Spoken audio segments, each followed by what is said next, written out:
Start होते ही हमें कुछ साल पहले का टाइम दिखाया जाता है, जहां पर कुछ वर्कर्स एक माइनिंग में काम कर रहे होते हैं। इन पर नजर रखने के लिए एक डॉक्टर भी वहां पर होता है, जिसे एक आदमी बताता है कि काम के दौरान वर्कर्स को यहां पर कुछ रेडिएशन यानी शोएं महसूस हुई और उन्हें लगा कि शायद यहां पर यूरेनियम और बहुत ज्यादा जहर मौजूद है। उन्होंने बड़ी बड़ी मशीनरीज मंगवा ली और काम शुरू कर दिया। देखते ही देखते काम के दौरान वो जमीन के अंदर घुसते चले गए, यानी एक आर में जाने लगती है। तो डॉक्टर अपनी टीम को लेकर इस केव के अंदर चला जाता है, यानी जमीन के नीचे। तो वहाँ पर उन्हें एक बहुत बड़े जानवर का स्केलेटन मिलता है, यानी कि ढांचा। सब डॉक्टर इस पर गौर करते हैं तो उन्हें पता चलता है कि कोई स्केलेटन नहीं बल्कि वाकई में एक बहुत बड़ी जानवर है जहाँ पर सो रहा था और रोशनी पड़ने पर यह जिंदा हो गया था। और फिर हमें दिखाया गया है कि वो जानवर केव से निकलकर समंदर की तरफ चला गया था। दूसरी तरफ जापान में हमें एक साइंटिस्ट दिखाया जाता है जो कि फोन पर किसी से बात कर रहा था कि जिस जगह से वो जानवर निकला था वहाँ से अर्थक्वेक होता हुआ आ रहा था। इस जगह पर एक प्लांट होता है।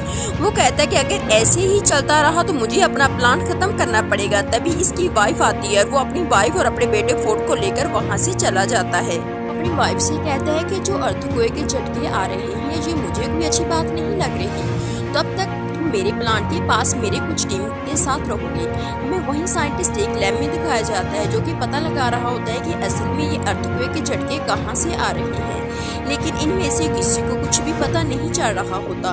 वो कहता है कि सब मशीनरीज ऑफ कर दी जाए क्योंकि हम नहीं जानते कि झटके किस चीज़ के और कहीं हमें ये नुकसान न पहुँचाए। इसके साथ वहाँ पर फिर से अर्थक्वेक एक आने लगता है और साइंटिस्ट की वाइफ भी वहाँ पर आ जाती है।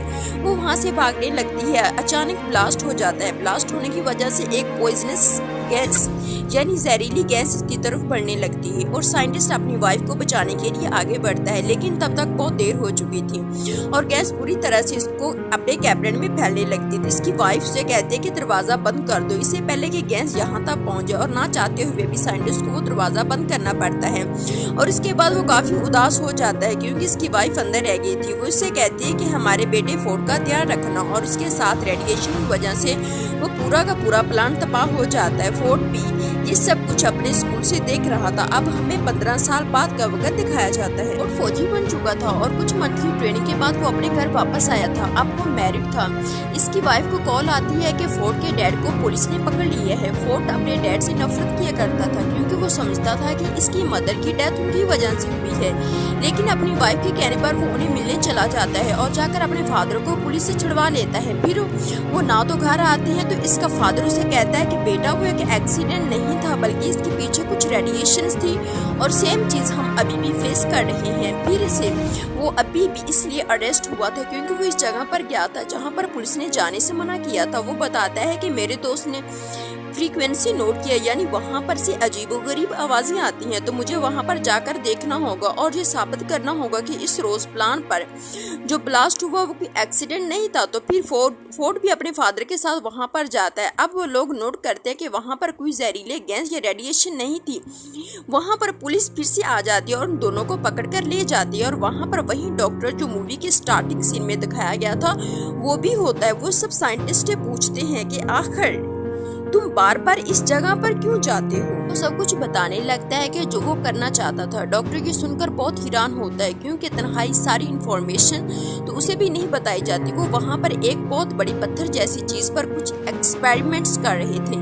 अचानक पत्थर हिलने लगता है तो वो लोग इस पर बिजली फेंकते हैं, यानी कि इलेक्ट्रिकल शॉक देते हैं। वो पत्थर टूट जाता है और इसके अंदर से एक बहुत बड़ा क्रिएचर बाहर आ जाता है और वो बहुत ही ज्यादा बड़ा था और लोगों पर पिछली जैसी कोई चीज फेंक रहा था। और फिर हमें दिखाया जाता है कि वो जानवर खुद को कैसे आजाद करवाकर प्लांट से बाहर आ जाता है और वहां छूट जाता है। अगले दिन कैप्टन आते हैं और डॉक्टर को अपने साथ जाने का कहते हैं। डॉक्टर अपने साथ साइंटिस्ट और फोर्ड को भी लेता है, लेकिन इस वाकये में साइंटिस्ट काफी जख्मी हो चुका था। वहां पर जाकर इनका हेड उन्हें बताता है कि ये क्रिएचर कोई आम क्रिएचर नहीं, जब जमीन की रेडिएशन कम हो गई तो इस समंदर की गहराइयों में चला गया था ताकि ये वहाँ से अपनी एनर्जी ले सके। वो बताते हैं कि हमारी कंपनी को भी उसे ढूंढने के लिए बनाया गया था, वो आज तक नहीं मिला और इसका नाम गॉडजिला था और ये वही जानवर था जिसे लोग अर्ज एक समझ रहे थे और वो चलता चलता यहाँ जापान के एक प्लांट में आ गया, क्योंकि उसे कोई ऐसी जगह चाहिए थी जहाँ से वो बहुत सारी एनर्जी एक साथ ले पाता है। इसके साथ हमें दिखाया जाता है कि साइंटिस्ट के वहाँ पर डेथ हो जाती है और वो सब लोग काफ़ी परेशान हो जाते हैं कि आज तो ये मरे हैं, कल कोई और भी मर सकता है। अचानक वहाँ पर हेड को कॉल आती है कि एक समंदर से अजीबोगरीब रेडिएशन आ रही है और उन्हें पता चलता है कि वो क्रिएचर वहीं पर मौजूद है और वो वहाँ पर न्यूक्लियर बम खा रहा था क्योंकि उसे एनर्जी चाहिए थी। लेकिन इसके साथ साथ उन्हें वहाँ पर किसी और चीज़ के भी सिग्नल्स मिल रहे थे। वहाँ पर कुछ लोग भेजे गए थे जो देखते हैं कि समंदर से बहुत बड़ा जानवर बाहर आ रहा था। वो दरअसल वही खतरनाक क्रिएचर था जो कि अब शहर में आ चुका था और सब लोग उससे बहुत ज्यादा डर रहे थे। इसी के साथ हमें गॉडजिला दिखाया जाता है जो कि गुस्से से चिल्ला रहा था। अगले दिन टीवी न्यूज पर वो क्रिएचर गॉडजिला से बचकर भाग गया। अब वो खतरनाक क्रिएचर समंदर में जाकर और भी जानवरों को अपने साथ मिला रहा था। डॉक्टर के टीम मेंबर कहते हैं कि बहुत टाइम पहले हमें 2 अंडे मिले थे। एक अंडे में से एक जानवर निकलकर जापान की इसी प्लांट पर चला गया था और हम नहीं जानते कि दूसरे अंडे का क्या हुआ। उसी जगह पर सेफली रखवा दिया गया था। जब कुछ लोगों को वहां पर देखने के लिए भेजा जाता है तो वो लोग देखते हैं कि अंडे में से वो जानवर निकलकर कहीं जा चुका है। पता चलता है कि ये दूसरा अंडा उसी खतरनाक क्रिएचर का था और वो इसमें से निकलकर किसी और शहर में जा चुका था और तबाहियां मचा रहा था। उन दोनों को पुलिस ढूंढने लगती है। फिर हमें दिखाया जाता है कि डॉक्टर टीवी पर दूसरे क्रिएचर्स की फुटेज देख रहे होते हैं। वहाँ पर वो नोट करते हैं कि इस क्रिएचर के ना तो पर हैं जैसे पहले क्रिएचर के थे। रिसर्च करने पर उन्हें पता चलता है कि ये फीमेल और पहला क्रिएचर मेल था। अब क्योंकि फोर्ड भी एक फौजी था तो उसे आर्मी के साथ हर जगह भेज दिया जाता था क्रिएचर को रोक सके। दूसरी तरफ हम कैप्टन बताया जाता है कि क्रिएचर बहुत तबाही कर रहे हैं। कहते हैं कि हमें उन्हें एक बहुत ही खतरनाक बम से उड़ाना पड़ेगा। तो कैप्टन कहता है कि उससे तो उन्हें फायदा होगा क्योंकि उन्हें न्यूक्लियर एनर्जी चाहिए और इससे वो और ज्यादा स्ट्रॉन्ग हो जाएंगे। तो हेड कहता है कि हम उसके सिवा और कर भी क्या सकते हैं, फिलहाल तो यही करना होगा। क्रिएचर अपनी एनर्जी रिस्टोर करने के लिए यानी रेडिएशन को खुद में फिल करने के लिए उसी समंदर में जा रहे थे क्योंकि समंदर की गहराई से उन्हें बहुत सारी रेडिएशन मिल गई और गॉडजिला दूसरी तरफ उन्हें मारने के लिए आ रहा था। तो ये सब लोग भी उसी समंदर की तरफ बढ़ते हैं और वो न्यूक्लियर बम अपने साथ रख लेते हैं। फोर्ड भी इन पर नजर रखे हुए था। वो कौन उन्हें एक स्पोर्ट पर रखा हुआ था मेल के लिए चढ़ाकर स्पोर्ट पर अटैक कर देता है और वो न्यूक्लियर बम उठाकर ले जाता है। अब वो दोनों क्रिएचर इस बॉम्ब को वहां से दूर लेकर चले जाते हैं क्योंकि इनमें वो चीज़ उनको मिल गई थी जिससे उन्हें बहुत सारी एनर्जी मिलने वाली थी। आर्मी का हेड ये प्लान अब पूरी तरह से ज़ाया हो चुका था।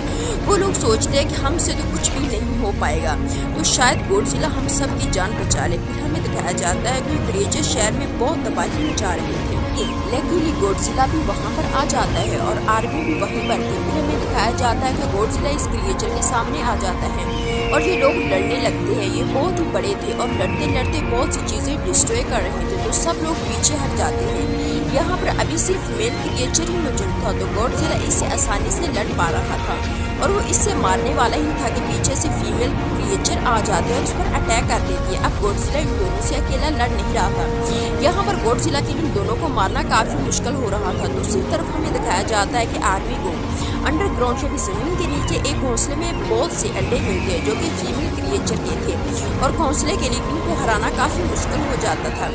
इसलिए आर्मी वहाँ पर एक बम पर टाइमर लगा देती है और बाहर आ जाती है। जल्द ही वो बम ब्लास्ट हो जाता है और सब के सब अंडे इसमें हट जाते हैं। जब मेल और फीमेल दोनों के लिए ये देखते हैं तो वो बहुत ज़्यादा परेशान फिक्रमंद होने लगते हैं अपने अंडों के लिए। तो गॉडजिला को छोड़कर इसकी तरफ भागते हैं। अब इस धमाके से गॉडजिला को ये फायदा हुआ कि इस धमाके से रेडिएशन गॉडजिला में एनर्जी की तरह जाने लगी और इसने वही एनर्जी यूज करके अपने मुंह से उन दोनों क्रिएचर्स पर आग फेंकी और अब गॉडजिला काफी स्ट्रॉन्ग हो चुका था और वो दोनों क्रिएचर से पूरी ताकत से लड़ रहा था। और यहाँ पर गॉडजिला मेन क्रिएचर को मार देता है। देखते देखते फीमेल क्रिएचर को गुस्सा आ जाता है और उससे बात में गुस्सा था कि इसने मेरे अंडों को भी मार दिया है। फोर्ड की तरफ करती है लेकिन गॉडजिला उसे पीछे आकर पकड़ता है और उसका मुंह खोलकर अपने मुंह से सारी की सारी रेडिएशन इसके अंदर डाल देता है। वो मर जाती है। फोर्ड भी यहाँ पर काफी जख्मी हो चुका था लेकिन आर्मी उसे ठीक करने के लिए वहाँ से ले जाती है। अगले दिन हमें गॉडजिला दिखाया जाता है। लोग समझते रहे थे कि शायद वो मर चुका है लेकिन वो थक चुका था और अपनी आंखें बंद करके नीचे लेटा हुआ था। अचानक वो उठता है और वापस समंदर में जाने के लिए चलने लगता है। वो इनफैक्ट यहाँ पर किसी को कोई नुकसान नहीं पहुँचाने आया था। इसकी दुश्मनी तो बस इन खतरनाक क्रिएचर से थी। और अब जैसा कि इस दिन इनको मार दिया गया था तो वो वापस समंदर में चला जाता है। अब दिखाया जाता है कि फोर्ड भी अपनी बीवी और बेटे के पास चला गया था और सब कुछ यहाँ पर ठीक हो जाता है। इसके साथ मूवी भी अपने एंड को पहुँचती है। Thanks for watching.